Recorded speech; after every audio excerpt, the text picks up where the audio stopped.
Efectivamente, yo soy la bióloga, genetista del grupo. Y antes de empezar aquí a contaros cosas, ¿no?, sobre genética, quería hacer un mínimo test de nivel para ver en qué términos podemos hablar. Así que la cosa es fácil. Yo digo una frase y vosotros la completáis, ¿vale? ¿Qué pasa, chavales? ¿Todo bien? ¿Todo correcto? Vale, de sobra. Creo que no va a haber ningún problema hoy aquí.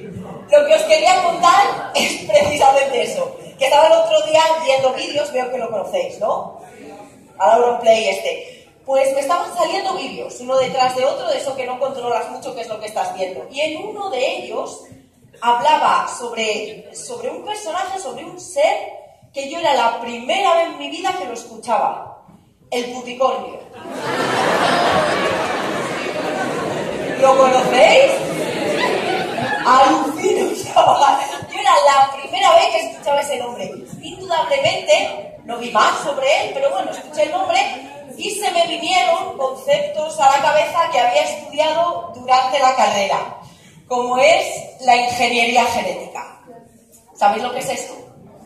Cortar, pegar. Un control C, control V, es fácil. Tú tienes el ADN de distintos organismos y lo que haces es elegir y cortar esos genes que a ti te interesan. Cortas el gen, lo pones en una molécula nueva de ADN y al final lo que tienes es un ADN y un organismo nuevo con los genes, con las características que a ti te interesan. Indudablemente, yo cuando escuché esto del puticornio dije, uy, esto tiene que ser una mezcla de dos organismos, ¿no? El unicornio y la alcachofa, como todo el mundo sabe. Pero no es la primera vez que me enfrento así cara a cara con esto de la ingeniería genética. Una que todos habéis visto, Parque Jurásico. Hombre, está la 1, la buena, y luego la cosa empieza a decrecer, ¿no? Hasta llegar a Jurassic World. Que si no la habéis visto, eso que os lleváis. O sea, no intentéis, no perdáis el tiempo. La única cosa buena que tenía esa película es que el dinosaurio protagonista, el bicho gordo dominante de la película, el Indominus Rex, estaba hecho por ingeniería genética.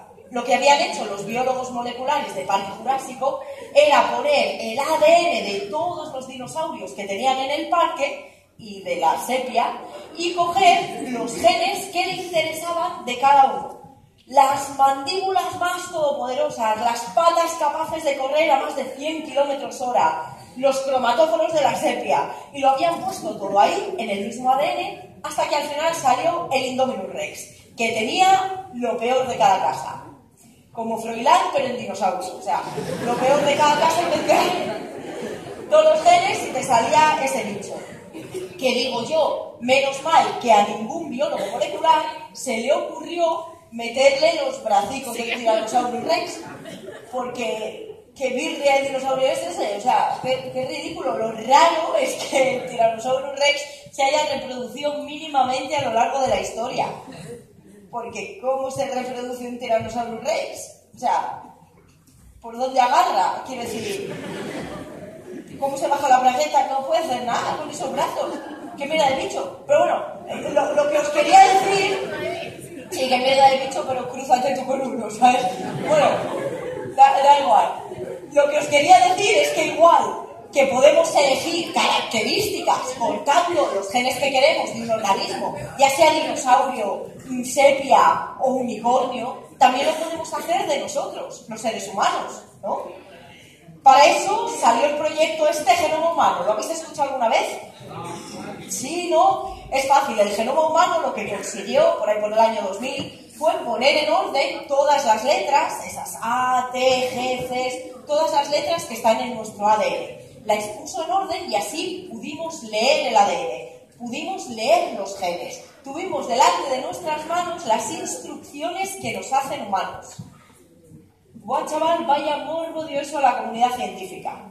Bueno, a los científicos, pseudocientíficos, homeópatas, Punset, Mariló Montero y toda esta fauna, todos querían decir algo al respecto. Si teníamos delante de nuestros ojos el libro de instrucciones de construya su propio ser humano, leyéndolo, íbamos a ser capaces de decir cuántas enfermedades íbamos a tener a lo largo de nuestra vida, ¿no? Y cuándo las íbamos a tener. o incluso cuántos años íbamos a poder vivir solo leyendo el ADN. Y imaginaos que tenemos una molécula de estas de ADN de una persona que todavía no ha nacido. Bueno, pues leyéndola vamos a poder decir si va a ser más o menos inteligente o deportista de élite. Yo siempre me he imaginado a una mujer embarazada en la consulta del ginecólogo y el doctor leyendo la secuencia de ADN del chaval, 3.200 millones de letras ahí metidos. Eso es más largo que un domingo sin Candy Crush, una mierda. Bueno, y diciendo, uy señorita, lamento comunicarle que aquí está escrito que su hijo va a ser matemático y seguidor de Abraham Mateo. Porque según ellos, vaya susto, bueno, porque según ellos, todo, hasta eso, incluso los gustos musicales estaban ahí, impresos en nuestros genes, en nuestro ADN. Todas estas especulaciones cuando teníamos el ADN de una única persona. Luego la técnica mejoró, cogimos ADN de mucha gente, lo secuenciamos, o sea, pusimos en orden todas las letras y lo leímos y lo comparamos. Y notición, miraos los unos a los otros. Miraos, sin miedo, los hay más feos, pero ¿qué pasa? Bueno, notición. Entre todos nosotros, entre toda la gente de Bilbao, entre todos los seres humanos que habitamos este planeta, solo existe un 0,1% de diferencia en nuestros genes, en nuestro ADN. 0,1. Imaginaos 2 novelas de 200 páginas que solo se diferencian en un párrafo. Eso es plagio mínimo. Y yo, la verdad, tal y cuales, pues no os veo. Indudablemente, a ti te dan esta noticia 0,1 y a uno se le vienen nombres a la cabeza, ¿no? 0,1 entre Ilenia y Rita Barberá. Eso de ojo no te sale. Te lo tienes que estar pensando un rato. O yo misma soy 99,9% igual que Mozart. Y yo creyendo que no tenía ni idea de música. Pues mira, en algún lugar tiene que estar. O que falete, claro. Bueno, yo y todos vosotros. Es igual. Y es verdad que hay determinadas características que están ahí impresas en nuestros genes, en nuestro ADN, porque lo sabemos, porque lo hemos visto. Por ejemplo, si somos hombres o somos mujeres. Nuestro distinto color de pelo, nuestro distinto color de piel, nacemos y así. Está escrito en nuestro ADN y poco podemos hacer para cambiarlo. O eres Michael Jackson o poco puedes hacer para cambiar esto. Pero, ¿y nuestra verdadera personalidad? ¿Quiénes somos de verdad? Todo eso que sabemos que nos hace únicos, que nos diferencia del resto. ¿Qué música nos gusta escuchar? O lo que nos gusta comer, o a qué deportes somos buenos.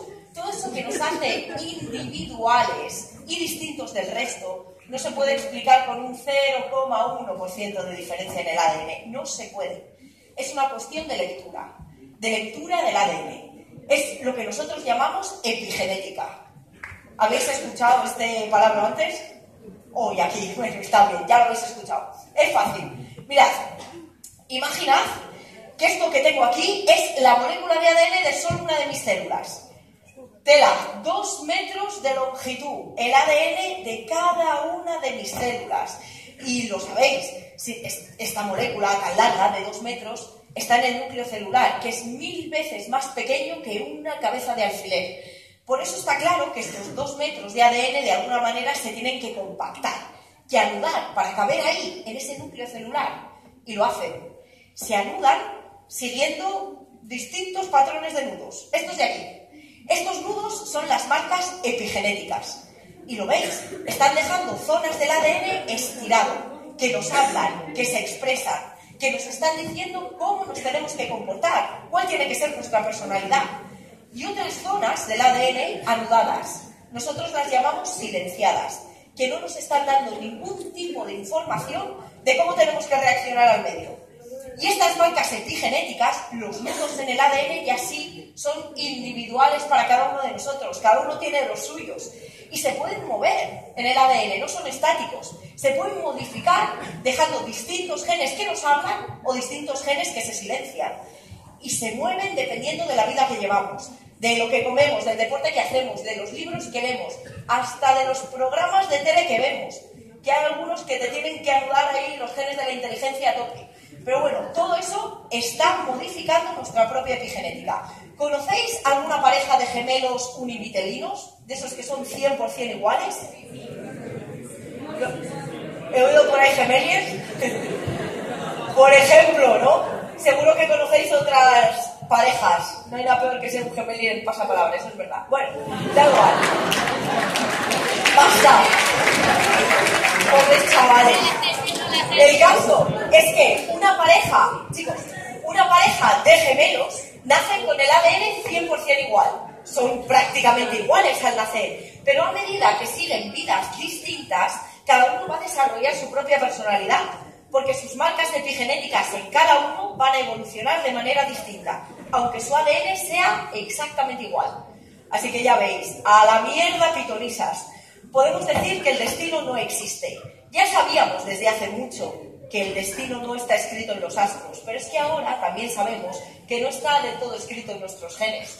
Todavía nos queda ese punto de libertad para reinterpretar nuestro ADN, para ser un poquito más quienes queremos ser. Eso sí, darle gracias a la epigenética. Muchas gracias.